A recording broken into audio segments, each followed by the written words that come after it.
तो गाइस मैं हूं तो और आप देख रहे हैं रेसलिंग फैंस नेटवर्क। शुरू करेंगे भाई अपनी बातों को हम लोग सबसे पहले एज स्टाइल से। इस वीडियो के अंदर बहुत कुछ कवर करने को नहीं है भाई। मंडे नाइट रॉ से पहले जो कुछ आखिरी अपडेट्स बची हुई है वो हम लोग कवर करके निपटा लेते हैं। एज स्टाइल्स कल मंडे नाइट रॉ में फिजिकली आएंगे या नहीं, आप लोगों का क्वेश्चन था, क्योंकि कल डब्ल्यूडब्ल्यू वाले एज स्टाइल्स को ट्रिब्यूट देने वाले हैं। लेकिन ट्रिब्यूट देंगे, एज स्टाइल्स वहां प्रेजेंट होंगे या फिर नहीं, इसका आंसर अब हमें मिल चुका है भाई। डब्ल्यूडब्ल्यू ने खुद ही अनाउंस कर दिया।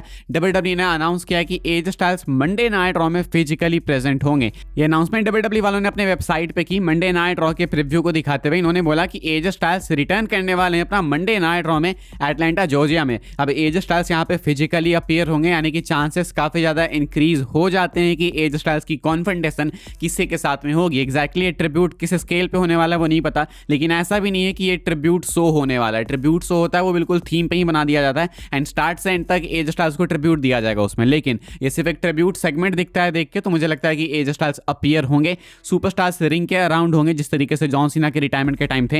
एंड अगर डब्ल्यूडब्ल्यू वाले एक्चुअली में मेनिया के टिकट सेल्स को बूस्ट करना चाहते हैं एंड मेनिया से पहले एक मेजर ट्विस्ट लाना चाहते हैं, तो ये इतने सारे सुपरस्टार्स जब एज स्टाइल्स को घेर के खड़े होंगे, मुझे लगता है उसी टाइम कुछ मैसिव हो जाएगा एंड मे भी शायद एज स्टाइल्स रेसलमेनिया के लिए बुक हो जाएंगे। लेकिन मेरा क्वेश्चन यही है भाई कि एज स्टाइल्स के कमिटमेंट का क्या फिर? ये जो इतना इन्होंने दिखाया कि रंबल में बैकस्टेज ये हुआ, इतने इमोशनल हो गए, एज स्टाइल्स से रिटायर हो गए, उसकी तो इज्जत नहीं रह जाएगी। तो इसीलिए मुझे लगता है कि 50-50 चांस है, शायद ये आ भी सकते हैं वापस, यानी तो हो सकता है कि ये रिटायर हो ही जाएंगे एक्चुअली में। वी विल हैव टू सी। लेकिन इतना पता है कि कल मंडे नाइट रॉ में ये फिजिकली प्रेजेंट होंगे। जो भी कुछ होगा भाई हम लोग टैग टीम टॉक डाउन पे डिस्कस करेंगे। कल मंडे नाइट रॉ के बाद रोहन के साथ में आ जाएगा टैग टीम टॉक डाउन का एक और ब्रांड न्यू एपिसोड। बिकॉज इतना तो मैं श्योर हूं कि कल एपिसोड बनाने लायक तो चीजें ये कर ही देंगे। कल लेसनर भी होने वाले हैं। लेसनर से याद आया भाई, लेसनर की एक अपडेट मैं आपको बता देता हूँ।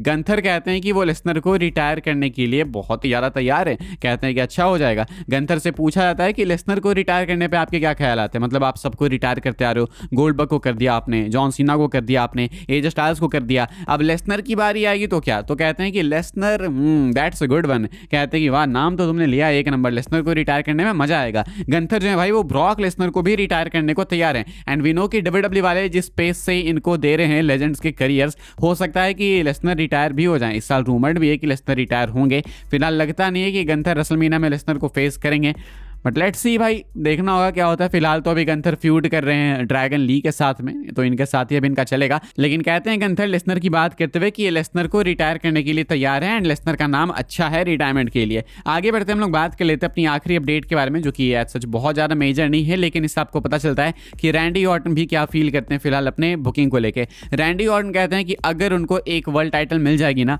तो मजे आ जाएंगे, जिंदगी कंप्लीट हो जाएगी। कहते हैं कि बस एक वर्ल्ड टाइटल चाहिए, बाकी हो जाएगा काम। रैंडी ऑर्टन ने ऐसा कुछ बोला कि it would mean the world to him. तो ऐसे में रैंडी ऑर्टन चाहते हैं खुद वर्ल्ड चैंपियन बनना एंड डब्ल्यूडब्ल्यू वाले कहते हैं कि हमें तो डर लगता है कि रैंडी ऑर्टन को डाला हमने एंड वो कहीं इंजर ना हो जाए। अरे तो ऐसा कौन सा सुपरस्टार है भाई जो इंजर नहीं होता है? सबके सब हो जाते हैं भाई। यंग टैलेंट्स फटाक से इंजर हो जा रहे हैं। रैंडी ऑर्टन को आप मतलब डालोगे नहीं टाइटल अपॉर्चुनिटी में, इसका मतलब ऐसे लिए कि रैंडी ऑर्टन को मेजर मैच में डाला हमने, कहीं इंजर हो जाइए, कौन सी बात हुई? तो फिर ऐसा तो रिटायर ही कर दो। रैंडी ऑर्टन कहते हैं कि वो खुद तैयार हैं वर्ल्ड चैंपियन बनने के लिए। I think WrestleMania 42 is the perfect time भाई। यहाँ पे ऑर्टन को चैंपियन बनाओ, हील बना के बनाओ, चाहे कैसे भी बनाओ, लेकिन बनाओ यार। रैंडी ऑर्टन बन सकते हैं या नहीं तो मैकेंटायर से रिटेन करवाओ, दो ही ऑप्शन है। अगर कोई नया चैंपियन बन के निकले तो रैंडी ऑर्टन, नहीं तो भाई फिर मैकेंटायर को ही आप चैंपियन रखो। Otherwise Sami Zayn and Cody Rhodes, ये दोनों ऑप्शन में होने ही नहीं चाहिए। फिलहाल भाई इस वाली वीडियो के लिए यही सारी अपडेट थी भाई लोग। कल मिलूंगा मैं आपसे मंडे नाइट रॉ के बाद एंड इस चैनल पे तो वीडियो आएगी, साथ में टैग टीम टॉक डाउन पे भी डिस्कशन करेंगे। लेट्स सी क्या होता है लेसनर के साथ में, लेट्स सी क्या होता है एज स्टाइल्स के साथ में। आखिरी एपिसोड है बिफोर एलिमिनेशन चेंबर, तो एक मस्ट सी एपिसोड है।